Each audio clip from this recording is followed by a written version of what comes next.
But first, leaked policy documents have revealed that the Jacinta Allen government is set to go to the next election with a radical new agenda centred around a land sales super profits tax, replacing stamp duty with an annual land tax, softening anti-protest laws, eliminating council rate caps and establishing a state-owned cannabis industry. Let's bring in former Victorian Liberal Party President Michael Kroger. Michael, more than 600 Labor delegates, MPs and union representatives are going to vote to endorse some of these policy suggestions at this weekend's ALP state conference. How do you judge some of these proposals? Radical is underselling it. Rita, it looks like a freak show, doesn't it? I mean, so Victoria is bankrupt, lawless and chaotic. So in answer to that, what we're going to have, the government's going to run marijuana farms, be a manufacturer and seller of drugs. Well, that'll go well. That'll go really well. They're going to massively increase taxes in a state that's where businesses are collapsing at record levels. Bringing all these new taxes in the property sector. Well, they've already killed off the property sector in Victoria. They're drowning in taxes in Victoria. Builders don't want to build, developers don't want to develop in Victoria because there's not a significant enough profit margin. This is just a recipe for disaster from, a freak show of a conference of extreme left who think we should water down anti-demonstration laws. They think there should be more anti-Semitism, Jewish hatred spread through the seats, the suburbs of Melbourne. They think there should be more of that. So this will go well from the worst government in Victorian history, Rita. I think people outside of Victoria need to take note of what's happening here, because Labor governments across the country often do follow in Victoria's footsteps, Michael. We've seen that over and over again. Don't. It's a recipe for disaster. That's good advice. Now, this is a sign of how well... In a couple of years' time of $300 billion, Rita. $300 billion in gross debt in Victoria in 3 years' time. I mean, this government, when they came to office in 2014, the net debt was $21 billion. The gross is now about to be $300 billion. For goodness sake, shocking. It's shocking. It is the biggest state debt in the country by some margin. And this is just another sign of things not going so well in Victoria. The Labor government has unveiled the locations of 45 machete drop-off points ahead of a 3-month amnesty to dispose of the weapons that are going to become illegal from September 1.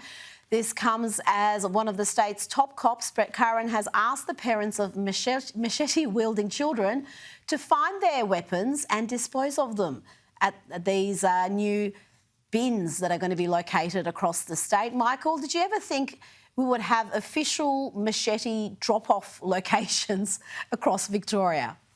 Well, Rita, there's only one reason you need these, which is because so many kids, unfortunately, have machetes in their rooms and under their beds. Why are so many Victorians owning machetes? The gangland violence here is out of control, particularly amongst young people. We have regular fire bombings of,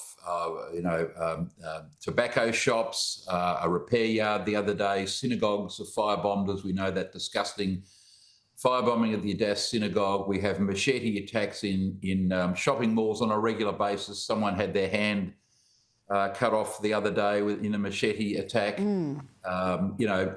Robberies. I mean, Victoria is basically lawless. The police have limited powers. We have, and as bad as all of that, Rita, you have these demonstrations every Sunday of racist, Jewish-hating racists, neo-Nazis, anti-Semites amongst these crowds on Sundays. So did I ever think we'd get to a situation where we'd need to have bins for machetes? No, but I never thought we'd get to a situation where Victoria would be as lawless as it is, Rita. Now let's go to New South Wales. The construction sector is struggling there as well. Construction companies are collapsing at record rates, with insolvencies almost tripling in the past 10 years. The Daily Telegraph revealing that the number of New South Wales construction companies falling into liquidation in 2024-25 financial year increased to a historic high of 1,567. Michael, it's a tough period for that sector. It's at a time of high migration. The housing crisis is only going to get worse. Yeah, of course it's going to get worse, Rita. You've got the CFMEU still running building sites all over the country, or their acolytes, despite the fact the Labor government's trying to wipe them out. You've got record prices in increases in construction costs. You've got massive planning delays in New South Wales, as in other states. And various of the big developers, have talked about this over the years. It's very difficult to get permits in New South Wales. It takes so long. The cost of capital grows as you take 2 to 3 years to get building permits. I mean, New South Wales, even though the Premier's been very good on some issues, particularly, the demonstrations and anti-Semitism, the building industry in Australia, across Australia, is in crisis for all those reasons and more.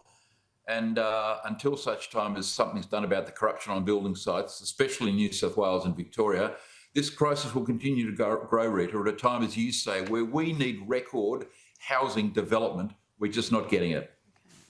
Now to revelations that UN climate chief Simon Stiel, who in recent days was here in Australia warning that we're letting the world overheat by not going even harder at net zero. He also said fruit and vegetables may become a once-a-year treat because of climate change. Well, in his home country of Grenada, Michael, he behaves very differently. He helped pass laws offering tax breaks for oil and gas companies, but he wants Australia to stop its coal and gas exports. He wants us to stop exporting fossil fuels. I mean, why are we listening to these characters? Why does he win an audience with senior government ministers?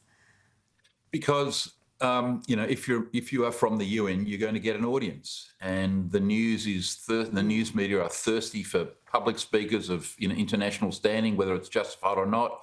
Of course, these people are going to get publicity. They're going to get meetings, and of course, for them to say something more extreme than the last speaker gets you even more publicity. So we see it in Gaza, we see it all around the world. I mean, there's no news in saying nothing much happening in the climate world today. You have to keep exaggerating a lot of the things that are happening, the danger of oil and gas and coal, seas rising, temperatures at record levels. And unfortunately, to justify a lot of what they're doing and the massive amount of government expenditure across the world, you have to keep making these extreme types of statements. The media love it. The public are intimidated by it, and they win their argument. And that's what's happening globally, Rita. Now, things aren't going well when even the Nine papers are criticising the Prime Minister and stating the obvious here. Matthew Knott in the Sydney Morning Herald writes that Albanese risks becoming a bystander to Trump's trade whims amid Trump's fresh proposals to hike baseline tariffs from 10 to 15% or even 20%, a move which could leave Australia worse off, Michael, than the UK and on par with Japan and the EU. Anthony Albanese still hasn't had that first meeting with the president. That may not happen till September when they see each other at the Quad Summit in India, or it may happen at the United Nations General Assembly in New York. I mean, can we really afford to wait that long, Michael? Well, I don't think we've got any choice, Rita. I mean, what I know for certain is this. Albanese will not appear in the Oval Office with Donald Trump. Why won't he do that? Because the Australian ambassador, Kevin Rudd, all protocols tell you, would have to be in the room.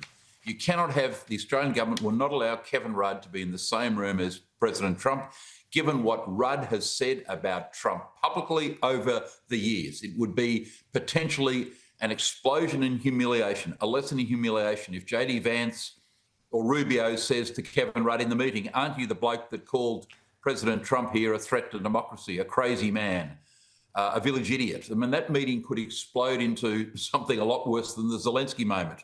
So he will not go to the Oval Office because of Rudd, which means he's going to try and softball it by having a meeting with Trump on the sides of one of these conferences, picture opportunities one-on-one with Trump in those chairs that we see, but without the ambassador being there. And that's because he can't have a meeting with Rudd present.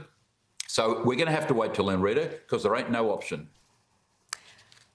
So, yeah, to save the ambassador and to save Albanese's embarrassment, we may end up with a worse trade deal. I mean, this is pure madness. Michael Kroger, thank you so much for your time tonight. Thanks, Rita.